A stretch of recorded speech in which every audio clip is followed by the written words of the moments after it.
नमस्कार दोस्तों हमारे देश को आजाद कराने में अनेक वीर योद्धाओं ने अपने प्राणों की आहुति दी थी। दिन रात उन्होंने देश की आजादी के लिए लड़ाई लड़ी थी।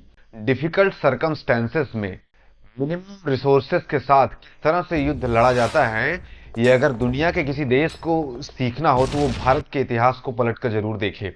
जहां क्रांतिकारियों के पास बंदूकें नहीं थी तो उन्होंने लाठियां उठाई, बोलने के लिए स्पीकर्स नहीं मिले तो सभाओं का आयोजन किया, चलने के लिए गाड़ियां नहीं मिली तो पैदल ही चल पड़े। दोस्तों, आज हम इस आजाद भारत में स्वच्छंद विचरण करते हैं, अपनी बातों को रखते हैं, खुले हवा में सांस लेते हैं, तो इन सब के पीछे उन वीर क्रांतिकारी योद्धाओं का बहुत बड़ा योगदान रहा है। आज जिस आजादी के सूरवीर की कहानी मैं आपको बताने जा रहा हूं, उसकी ग्रेटनेस का अंदाजा आप इस बात से लगा सकते हैं, उसने मात्र 23 साल की उम्र में ही अपने प्राणों की आहुति तक दे दी थी। दोस्तों, वो देश की आजादी की लड़ाई में फांसी के फंदे पर भी हंसते हंसते चढ़ गया था। एक ऐसा लड़का जिसके परिवार का हर सदस्य एक क्रांतिकारी की भांति भारतीय इतिहास में चमक रहा है। एक ऐसा लड़का जिसने आजादी की लड़ाई के लिए अपनी पढ़ाई तक को छोड़ दिया। दोस्तों, क्या है भगत सिंह का इतिहास? ऐसी कौन सी परिस्थितियां थीं जो एक सामान्य से लड़के को पूरे भारत का नेतृत्व करने लायक बना दिया? उसकी ऐसी कौन सी विचारधारा थी जो अंग्रेजी शासन की जड़ें को हिलाकर रख दिया था? आइए समझते हैं इस महान क्रांतिकारी भगत सिंह के पूरे इतिहास को।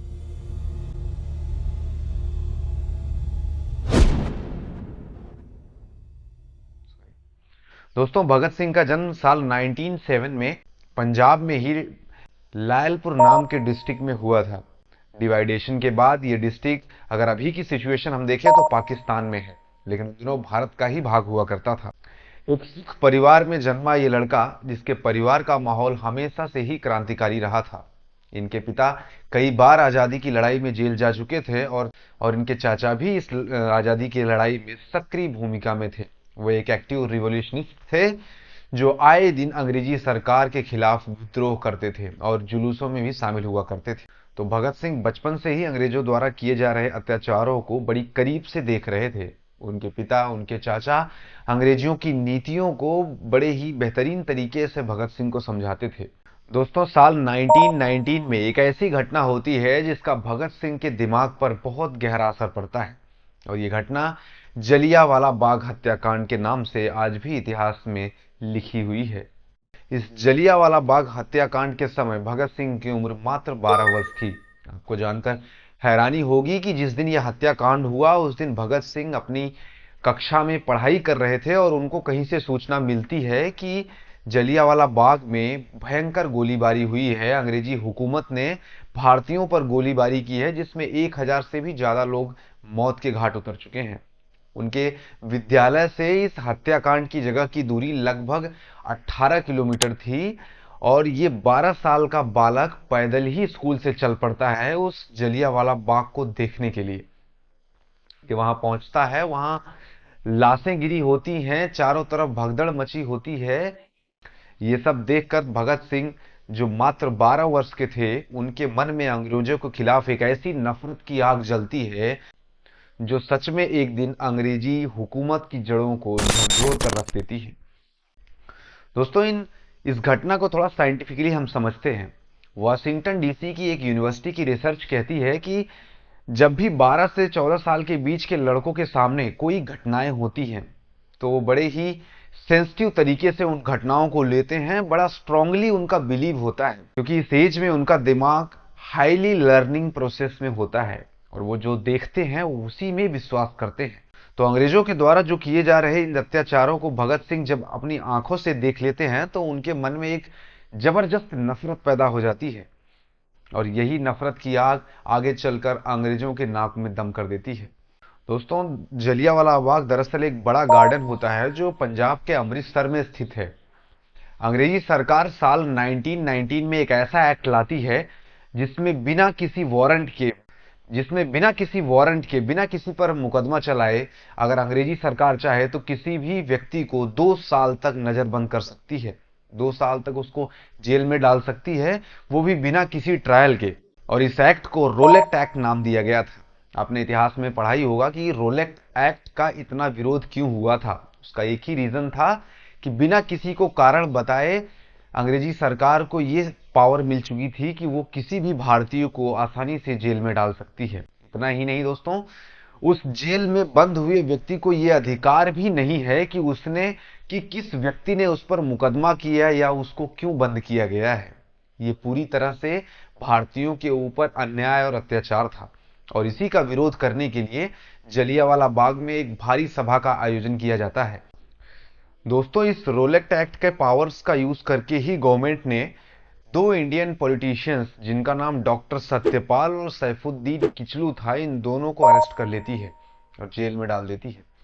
इनकी रिहाई के लिए और इनके अरेस्ट के विरोध के लिए ही जलियांवाला बाग में एक सभा का आयोजन किया जाता है, जिसमें अराउंड 5,000 से भी ज्यादा लोग इकट्ठा होते हैं। ये एक बड़ा ग्राउंड होता है, और इसकी सूचना जब ब्रिटिश गवर्नमेंट को मिलती है तो वो तुरंत ही अपने एक मिलिट्री ऑफिसर जिनका नाम जनरल डायर होता है, उनको इस सभा को रोकने के लिए भेज देता है। जनरल डायर अपने आर्म्स एंड एम्यूनिशन के साथ लगभग 90 सिपाहियों के साथ इस मैदान में उतरता है और धुआंधार गोलीबारी शुरू कर देता है। इस मैदान से बाहर निकलने के लिए बस एक ही गेट होता है जो काफी पतला होता है, काफी सकरा होता है। जनरल डायर और उसके सिपाही इसी गेट पर पोजीशन लेते हैं। अब लोगों के भागने के लिए भी कोई जगह नहीं बचती है। गोलियां चलती जाती हैं और लाशें पे लाशें गिरती हैं। आप मौत का अंदाजा इस बात से लगा सकते हैं कि इस बाग में एक कुआं भी होता है जो लाशों से भर जाता है। लोग भागने के लिए जगह ढूंढते हैं, जब कुछ नहीं मिलता है तो कुएं में कूद जाते हैं और उनकी मौत हो जाती है। और ऐसे कर करके ये पूरा कुआं भी भर जाता है, जिसको आज शहीदी कुआं कहा जाता है। अगर आप इस अमृतसर के जलियांवाला बाग में कभी जाएं तो वहां आप इस कुएं को भी देख पाएंगे, जिसे आज म्यूजियम के तौर पर रखा गया है उन शहीदों की याद में। जब ये घटना हुई उस समय भगत सिंह की उम्र मात्र 12 वर्ष थी और वो उस दिन अपने स्कूल में पढ़ाई कर रहे थे। इसकी सूचना उनको स्कूल में मिलती है और स्कूल से इस बाग की दूरी लगभग 18 किलोमीटर होती है। ये 12 साल का लड़का इस बाग में हुए नरसंहार को अपनी आंखों से देखने के लिए अपने विद्यालय से पैदल ही चल पड़ता है, और जब बाग में पहुंचता है, वहां का नजारा देखता है, खून से लथपथ लाशों को देखता है, तो उसके दिमाग पर बहुत गहरा असर पड़ता है। अंग्रेजों के खिलाफ भगत सिंह के मन में तो पहले से ही नफरत की आग जल रही थी। ये जलियांवाला बाग हत्याकांड ने उस आग को अब लगभग दुगना कर दिया था। समय बीतता जाता है, अंग्रेजों के अत्याचार धीरे धीरे अब बढ़ रहे होते हैं। आजादी की इस लड़ाई में अब महात्मा गांधी भी उतर जाते हैं, और अहिंसा भी एक अस्त्र हो सकता है, ये पाठ दुनिया को पढ़ाने वाले पहले व्यक्ति भी बन जाते हैं। वो असहयोग आंदोलन छेड़ते हैं, जिसमें वे कहते हैं कि किसी भी सरकारी कामकाज में हमें सहयोग नहीं करना है जो ब्रिटिश एडमिनिस्ट्रेशन के द्वारा चलाया जा रहा है। उनकी व्यवस्थाएं अपने आप ठप हो जाएंगी और उन्हें मजबूरन भारत छोड़ना पड़ेगा। भगत सिंह खुद गांधी जी के बहुत बड़े समर्थक हुआ करते थे। गांधी जी के एक आह्वान पर पूरा देश एकजुट हो जाता है और विदेशी वस्त्रों का बहिष्कार करता है, स्वदेशी चीजों को अपनाना शुरू कर देता है, सरकारी कामकाज को करने से मना कर देता है। धीरे धीरे अंग्रेजों पर अब एक दबाव बनना शुरू हो जाता है, उनको अपनी एडमिनिस्ट्रेशन को चलाने में काफी दिक्कतें होने लगती हैं। दोस्तों, अगर हम रेशियो की बात करें तो दरअसल अंग्रेजों की जो पुलिस थी, उनकी जो फौजें थी, उसमें भी 7:3 रेशियो था, यानी 70% उसमें भारतीय थे और मात्र 30% ही अंग्रेज हुआ करते थे। अब आप इमेजिन कीजिए कि अगर किसी डिपार्टमेंट के 70% लोग काम करना बंद कर दें तो उसका ऑपरेशन भला क्या ही होगा, वो डिपार्टमेंट कैसे चलेगा। डेफिनेटली उसको चलाने में बहुत मुश्किलों का सामना करना पड़ेगा, और अंग्रेज ये फेस भी करने शुरू कर दिए थे। यह असहयोग आंदोलन अपने चरम पर होता है कि इसी बीच उत्तर प्रदेश के चौरी चौरा में एक ऐसी घटना होती है जो गांधी जी को मजबूर कर देती है इस आंदोलन को वापस लेने के लिए। इस चौरी चौरा घटना की अगर हम बात करें तो दरअसल देश में महंगाई बहुत तेजी से बढ़ रही थी, चीजों की कीमतें बढ़ती जा रही थी। उसका रीजन ये था कि अंग्रेज हर खाने पीने की चीजों पर, हर डेली यूज की चीजों पर दिन प्रतिदिन टैक्स बढ़ाते जा रहे थे, जो भारतीयों के लिए वाकई बहुत मुश्किल था, क्योंकि गरीबी पहले से ही देश में आ चुकी थी। इस महंगाई के विरोध के लिए उत्तर प्रदेश के चौरी चौरा बाजार में एक सभा का आयोजन किया जाता है, जहां लगभग 2 से 2,500 लोग इकट्ठा हो जाते हैं। दोस्तों, 8 फरवरी 1922 की ये डेट होती है, जिस दिन लगभग 2 से 2,500 लोग चौरी चौरा में इकट्ठा होते हैं और प्रदर्शन शुरू कर देते हैं सरकार के खिलाफ। अंग्रेज एक बार फिर से अपनी पुलिस को भेजती है, लेकिन उसे अंदाजा नहीं होता है कि देखते ही देखते भीड़ इतना बड़ा रूप ले लेगी। जहां एक तरफ 2,500 की भीड़ होती है, वहीं दूसरी तरफ मात्र 25 से 30 ब्रिटिश एडमिनिस्ट्रेशन के पुलिस वाले होते हैं जो इसे कंट्रोल करने के लिए आते हैं। जब उनसे भीड़ कंट्रोल नहीं होती है तो वो हवाई फायरिंग शुरू कर देते हैं भीड़ को डराने के लिए। भीड़ भी लगातार पत्थरबाजी इन पुलिस वालों को शुरू कर देती है और ये घबराए हुए पुलिस वाले अब भीड़ पर गोलियां चलाना शुरू कर देते हैं और इस गोलीबारी में 3 भारतीयों की जान चली जाती है। अब गुस्साई भीड़ पुलिस पर ही धावा बोल देती है। पुलिस वाले अपनी जान बचाते हुए चौरी चौरा पुलिस चौकी में जाकर छिप जाते हैं। दोस्तों, ये भारी भीड़ इस पूरे थाने को चारों तरफ से घेर लेती है और पुलिस वालों को उसमें बंद करके आग लगा देती है, जिसमें लगभग 20 से भी ज्यादा पुलिस वाले जिंदा जल जाते हैं। भारतीय इतिहास में इस घटना को चौरी चौरा कांड के नाम से जाना जाता है। दोस्तों, असहयोग आंदोलन के बीच ये घटना अब गांधी जी को विवश कर देती है अपने आंदोलन वापस लेने के लिए, जबकि कई गरम दल के नेताओं ने उनको सलाह दी कि आपका आंदोलन चरम पर है और अंग्रेजों पर दबाव बन रहा है, आप आंदोलन वापस न लें।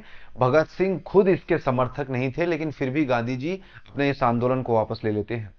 दोस्तों, इस घटना को बताने का मेरा ये तात्पर्य बिल्कुल नहीं है कि गांधी जी की विचारधारा गलत थी।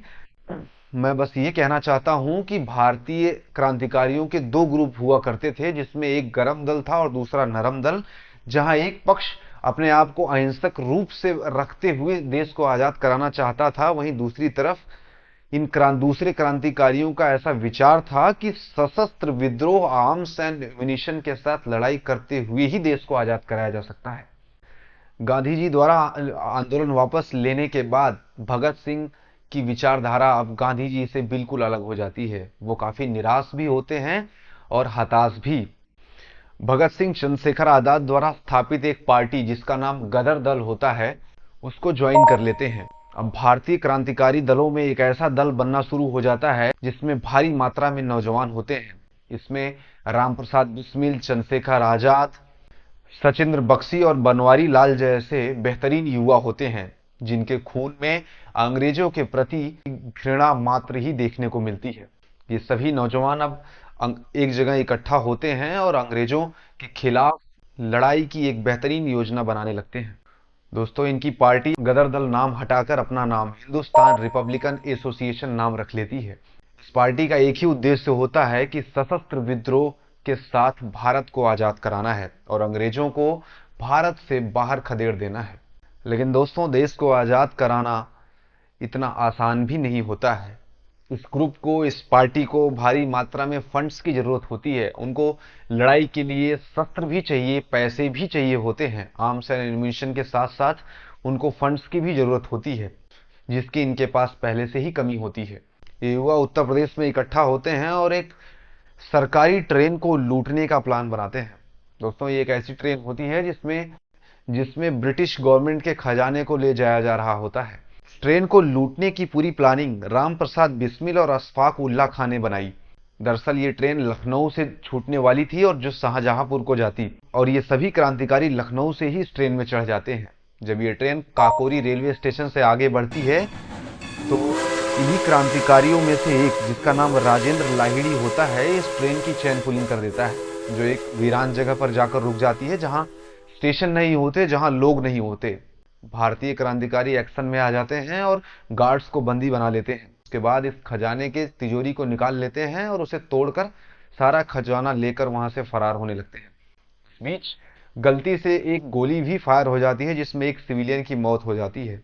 हालांकि इन क्रांतिकारियों का उद्देश्य नहीं होता किसी की मौत, उनका उद्देश्य बस खजाने को लूटना होता है, ताकि उन पैसों से वो देश की आजादी को लड़ सके। खजाने को हाथ में आने के बाद राम प्रसाद बिस्मिल और अशफाक उल्ला खां समेत ये पूरे क्रांतिकारियों का दल अब वहां से रवाना हो जाता है।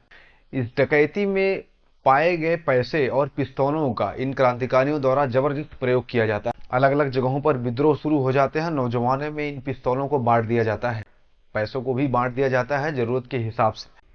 और ये फंड्स और पिस्तौलें ठीक वैसे ही इस क्रांति की लड़ाई में काम करते हैं जैसे आग में घी का काम होता है। अब अंग्रेजी सरकार जहां एक तरफ भारतीय नौजवानों से डरी हुई थी, वहीं दूसरी तरफ अब उसे मानसिक दबाव भी झेलना पड़ रहा था।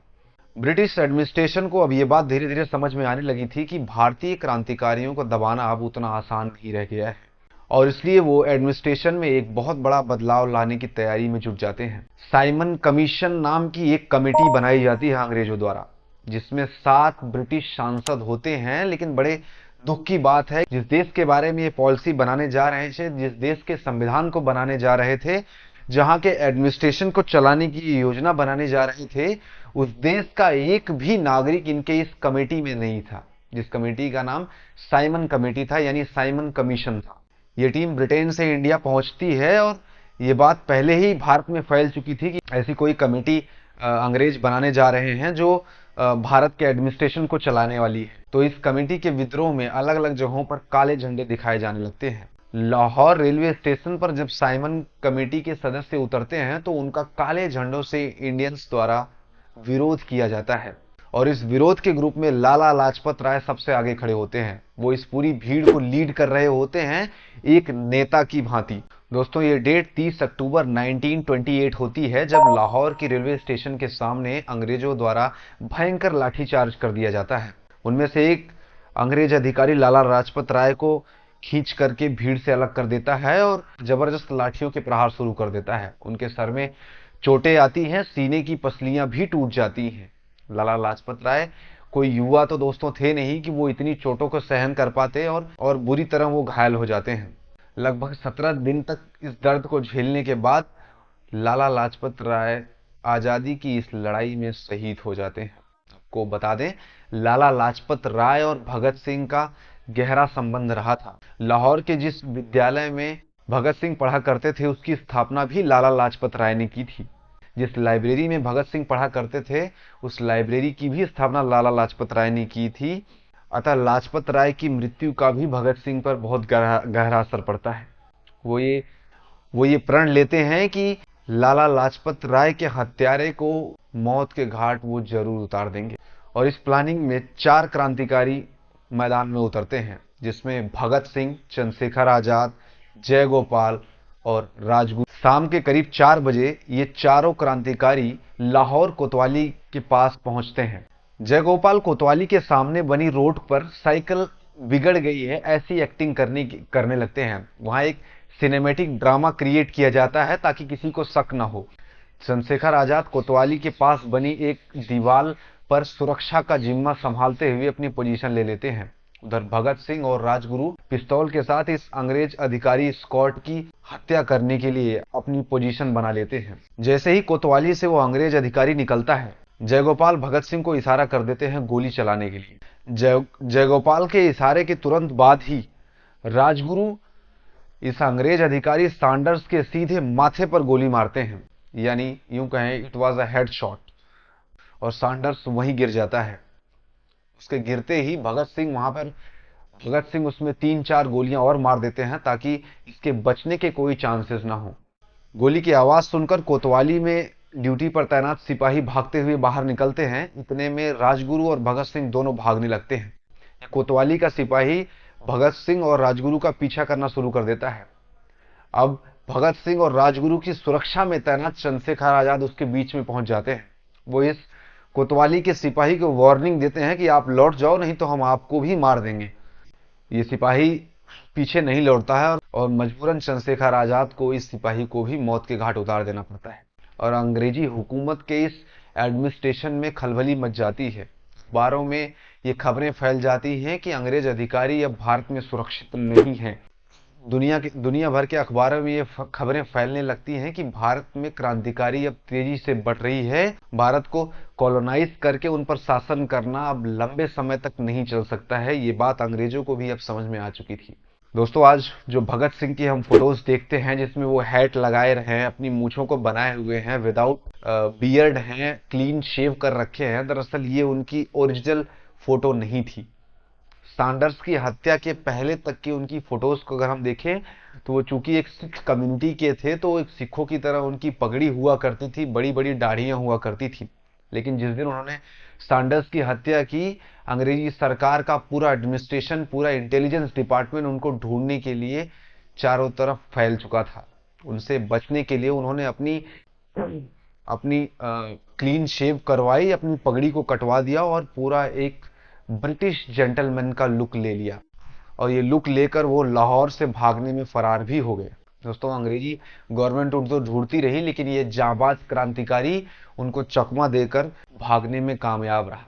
दोस्तों, दिन प्रतिदिन मजदूरों पर अंग्रेजी सरकार की अत्याचार बढ़ते ही जा रहे थे, जो भगत सिंह और उनके दल को बिल्कुल भी पसंद नहीं थे। जहां एक तरफ इंपीरियलिज्म तेजी से बढ़ रहा था, वहीं दूसरी तरफ मजदूर दिन प्रतिदिन गरीब होते जा रहे थे, उनको 2 वक्त की रोटी भी मिलना मुश्किल था।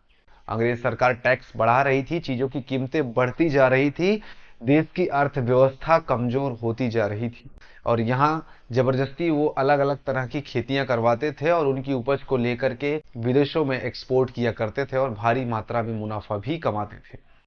यानी गजब का एडमिनिस्ट्रेशन था। जमीन हमारी, लोग हमारे, मेहनत हमारी, लेकिन पैसा किसी और को मिल रहा था। इस पूरे सिस्टम के विरोध की प्लानिंग अब चंद्रशेखर आजाद, भगत सिंह समेत उनकी ये पूरी क्रांतिकारी टीम करने की योजना बनाती है। इन क्रांतिकारियों का दल ये निर्णय लेता है कि दिल्ली की सेंट्रल असेंबली में जहां अंग्रेज सांसद बैठते हैं, जहां नीतियों का निर्धारण होता है, वहां वो एक बम ब्लास्ट करेंगे। आपको बता दें, इस बम ब्लास्ट का एम किसी को हार्म करना नहीं होता, किसी को घायल करना या किसी की मृत्यु नहीं होता, बल्कि अंग्रेजी सरकार जो भारतीयों की बातों को नहीं सुन रही थी, उनके कानों को खोलना होता है, ताकि उनको ये बात समझ में आ जाए कि सरकार जो भी नीतियां बना रही है, भारत की जनता उससे खुश नहीं है। भारत की जनता आजादी चाहती है, पूर्ण स्वराज्य चाहती है, ये बात उनकी कानों तक पहुंचे। और इसका एक बेहतरीन तरीका है कि अगर असेंबली में हम बम ब्लास्ट करें और नारे लगाएं, पैम्पलेट फेंकें, तो ये बात पूरी दुनिया में फैल जाएगी। चंद्रशेखर आजाद, राम प्रसाद बिस्मिल समेत कई युवा नेता इसकी प्लानिंग बनाते हैं और निर्णय लेते हैं। प्लानिंग में कई प्रश्न खड़े होते हैं, जिसमें कहा जाता है कि हम बम ब्लास्ट तो कर देंगे, लेकिन वहां के से भागने की क्या योजना रहेगी। इस पर भगत सिंह कहते हैं कि हमें वहां से भागना नहीं है। अगर हम वहां से भागते हैं तो इसका गलत संदेश पूरी दुनिया में जाएगा। हम इस बम को एक ऐसी जगह फोड़ेंगे ताकि कोई घायल भी ना हो, और अपने आप को सरकार के हवाले कर देंगे। इस बात पर बाकी सभी क्रांतिकारी नेता बिल्कुल सन्न रह जाते हैं। दोस्तों, सैल्यूट है ऐसे भगत सिंह के विचारों को, जिन्होंने अपने देश के आजादी के लिए अपने आप को अंग्रेजी हुकूमत के हवाले करने के लिए तैयार कर दिया, जबकि उनके टॉर्चर्स, उनकी बर्बरता पूरे दुनिया में उस समय विख्यात थी, जो वो भारतीय के ऊपर किया करते थे। एक छोटा सा टैक्स अगर कोई इंडियन मजदूर नहीं देता था तो वो उसको कोड़े बरसाते थे। आप इमेजिन कीजिए, असेंबली में बम फोड़ना कितना बड़ा अपराध होता होगा उस जमाने में, और कैसे ट्रीट करेंगे अंग्रेज, ये सब बात जानते हुए भी भगत सिंह के माथे पर जरा सी भी सिकन नहीं होती है, और वो स्वयं इस कार्य को करने का जिम्मा लेने की जिद पकड़ लेते हैं। काफी देर चले डिस्कशन के बाद फाइनली ये पूरी टीम इस बात पर एग्री हो जाती है कि भगत सिंह के साथ बटुकेश्वर दत्त, ये दोनों लोग ही असेंबली में जाएंगे और बम ब्लास्ट करेंगे। दोस्तों, 7 अप्रैल 1929 को भगत सिंह और बटुकेश्वर दत्त असेंबली की दर्शक दीर्घा में पहुंचते हैं और वहां से इस बम को एक ऐसी जगह पर फेंकते हैं जहां कोई व्यक्ति नहीं बैठा होता है। बम ब्लास्ट वहां पर होता है और पूरे असेंबली में धुआं धुआं फैल जाता है। भगत सिंह और बटुकेश्वर दत्त लगातार नारे लगाने शुरू कर देते हैं, इनकलाब जिंदाबाद, इनकलाब जिंदाबाद। वो अपने साथ कई पर्चे भी ले जाते हैं जहां पर इनकलाब जिंदाबाद के नारे लिखे होते हैं। उस पर लिखा होता है, साम्राज्यवाद मुर्दाबाद, इनकलाब जिंदाबाद। थोड़ी देर में वहां पर पुलिस आ जाती है और ये लोग अपने आप को पुलिस के हवाले कर देते हैं। दोस्तों, ये बात अखबारों में छप जाती है। अंग्रेजों की इंटरनेशनल लेवल पर काफी बदनामी इस बात से होती है। अब उन पर न सिर्फ भारतीय जनता का दबाव था, बल्कि इंटरनेशनल दबाव भी बनने लगा था। भगत सिंह और बटुकेश्वर दत्त को लाहौर की जेल में डाल दिया जाता है और उन पर मुकदमा भी चला दिया जाता है। लगभग 2 साल तक चले इस मुकदमे में ब्रिटिश गवर्नमेंट एक 68 पेज का निर्णय रिलीज करती है, जिसमें वो भगत सिंह, सुखदेव और राजगुरु तीनों को फांसी की सजा सुनाती है। दोस्तों, एक बात हम सबके मन में खटकती है कि आखिर भगत सिंह ने अपने आप को अंग्रेजी हुकूमत के हवाले क्यों कर दिया था। अगर हम देश को आजाद कराना चाहते हैं तो भला जेल के अंदर रहकर हम देश की लड़ाई को कैसे लड़ सकेंगे। अब जरा और टेक्निकली इस बात को हम समझें तो दोस्तों, किसी देश की व्यवस्था को पलटने के लिए मीडिया का एक बहुत बड़ा योगदान होता है, समाचार पत्रों का बहुत बड़ा योगदान होता है, टीवी चैनल्स का बहुत बड़ा योगदान होता है, रेडियो के संदेशों का बहुत बड़ा योगदान होता है।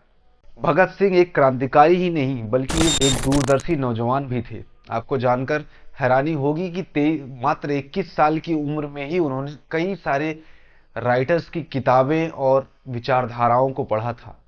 वो लेनिन और कार्ल मार्क्स की किताबों को आए दिन पढ़ते थे, उनके विचारों को पढ़ते थे, और ये इस बात को भली भांति जानते थे कि किसी देश की सत्ता को पलटने के लिए समाचार पत्रों का बहुत बड़ा योगदान होता है। लेकिन भला कोई समाचार पत्र एक आम क्रांतिकारी के विचारों को क्यों छापेगा? लेकिन ये बात वो समझते थे कि अगर मैं देश की लड़ाई, देश की आज़ादी के लिए जेल में जाऊंगा और जब कोर्ट में अपने बयान को दूंगा तो उन बयानों को भारतीय अखबारों में जरूर छापा जाएगा, क्योंकि एक राष्ट्रीय मुद्दा है। देश की आज़ादी के लिए उन्होंने लड़ाई लड़ी है, कोई व्यक्तिगत लड़ाई नहीं है। इसलिए ऐसी खबरों को समाचार पत्र सर्वोपरि रखते हैं। उनको इन समाचार पत्रों, रेडियोस, टेलीविजनों के प्लेटफॉर्म को यूज करना था और जेल में जाना उनकी इसी स्ट्रेटेजी का पार्ट था। दोस्तों, इस बात को ध्यान में रखिएगा कि ये सब कुछ एक 21 साल का नौजवान सोच रहा था। जिस उम्र में आज लोग घूमते हैं, जिस उम्र में आज लोग पार्टियां करते हैं, घूमते हैं, अपने दोस्तों के साथ समय बिताते हैं, उस उम्र में इस नौजवान ने अपनी बात को दुनिया तक पहुंचाने के लिए जेल जाने तक को भी राजी हो गया और फांसी पर चढ़ने के लिए भी तैयार हो गया था, और वो भी खुशी खुशी। उसके माथे पर जरा भी सिकन नहीं थी कि इसका परिणाम क्या होगा। लेकिन दोस्तों, कहते हैं कि भगवान भी उसके साथ होता है जो अपने आप पर आत्मविश्वास रखता है, और इसी आत्मविश्वास के साथ भगत सिंह ने अपने विचारों को एक एक करके कोर्ट में रखना शुरू किया। उन्होंने न्यायाधीश से अपने रिहाई की गुहार न लगाई, बल्कि उन्होंने कहा कि ये पूरी की पूरी न्याय प्रणाली ब्रिटिश है और आप सबको हमारे देश को छोड़ना होगा। इन सारी बातों को उस कोर्ट के हॉल में बैठे मीडिया कर्मी रोज आए दिन तारीख के हिसाब से लिखा करते थे और अखबारों में छापते थे। देखते ही देखते जेल में रहते हुए भी भगत सिंह की लोकप्रियता बढ़ती जा रही थी। भारतीय जनता का एक बहुत बड़ा हिस्सा भगत सिंह के साथ खड़ा था। भगत सिंह के नाम के नारे जेल के बाहर गूंजते थे। जिस दिन उनकी केस की सुनवाई होती थी, भीड़ को कंट्रोल करना मुश्किल हो जाता था। ये सारी बातें अब अंग्रेजों के नाक में दम कर रही थी।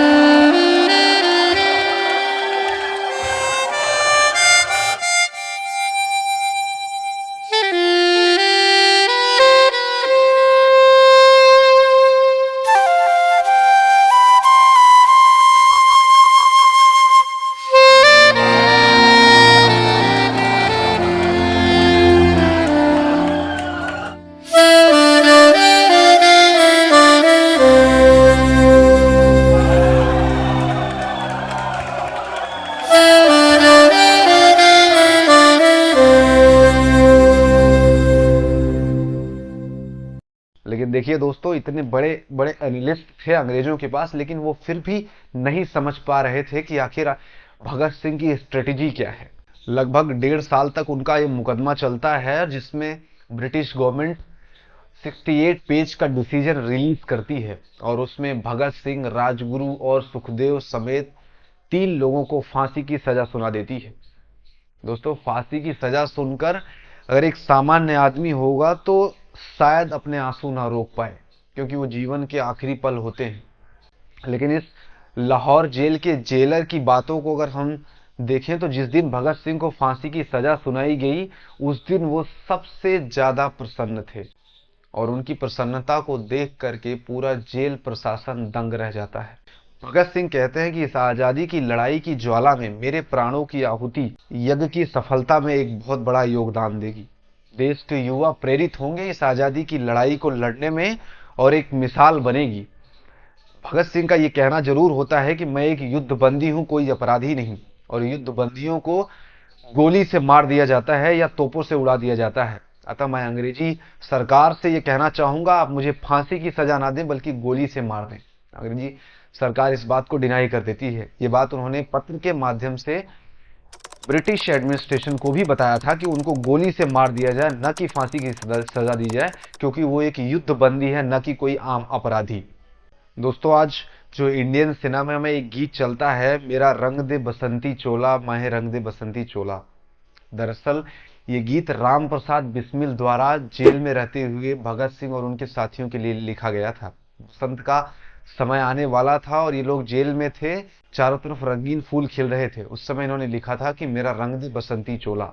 दोस्तों, जब भगत सिंह को फांसी की सजा होती है और ये जब तीनों जाबाज अपने जेल के कक्ष से फांसी के फंदे की तरफ निकलते हैं, तो यही गाना गाते हुए जाते हैं।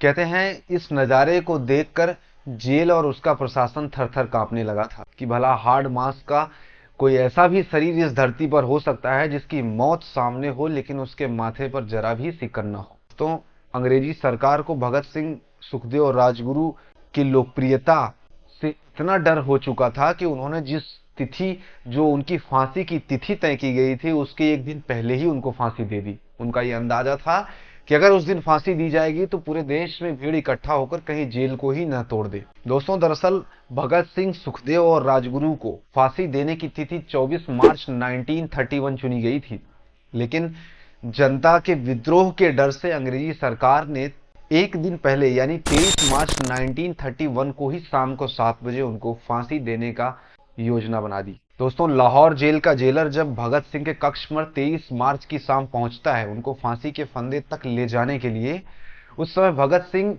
एक रूसी क्रांतिकारी जिसका नाम लेनिन था, उसकी किताब को पढ़ रहे होते हैं। जेलर उनसे कहता है कि अब आज आपका फांसी का समय आ गया है, आपको चलना होगा।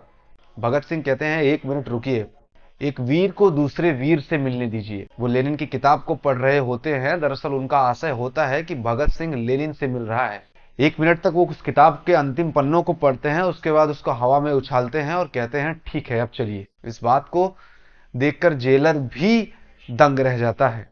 दोस्तों, इतना कहते हुए राजगुरु, भगत सिंह और सुखदेव, ये तीनों क्रांतिकारी फांसी की फंदे की तरफ चल पड़ते हैं और 23 मार्च 1931 को भगत सिंह, राजगुरु और सुखदेव को लगभग 7:33 पर फांसी के फंदे पर लटका दिया जाता है। ये उस डेथ सर्टिफिकेट की एक कॉपी है जो लाहौर जेल के सुपरिटेंडेंट द्वारा अगले ही दिन रिलीज की जाती है, जिसमें वो लिखता है कि भगत सिंह, सुखदेव और राजगुरु को फांसी दे दी गई है और उनको लगभग 1 घंटे तक इस फंदे पर लटकाया गया था। उसके बाद उनका मेडिकल एग्जामिनेशन डॉक्टर्स के द्वारा किया गया, जिन्होंने उसको डिक्लेयर कर दिया कि ये मर चुके हैं। दोस्तों, फांसी के बाद कुछ नियम कानून होते हैं। उसकी डेड बॉडी को उनके परिवार वालों को अंतिम संस्कार के लिए दिया जाना होता है, लेकिन ये अंग्रेजी सरकार भगत सिंह की लोकप्रियता और लोगों के प्रति उनके प्रेम से इतनी डरी हुई थी कि उनकी डेड बॉडी को उनके परिवार को नहीं देती है, बल्कि जेल के पीछे के रास्ते से उनको चोरी छुपे रात को ही निकालकर कई टुकड़ों में बांट देती है और एक बोरे में भर करके सतलज नदी के किनारे ले जाकर के जलाने लगती है।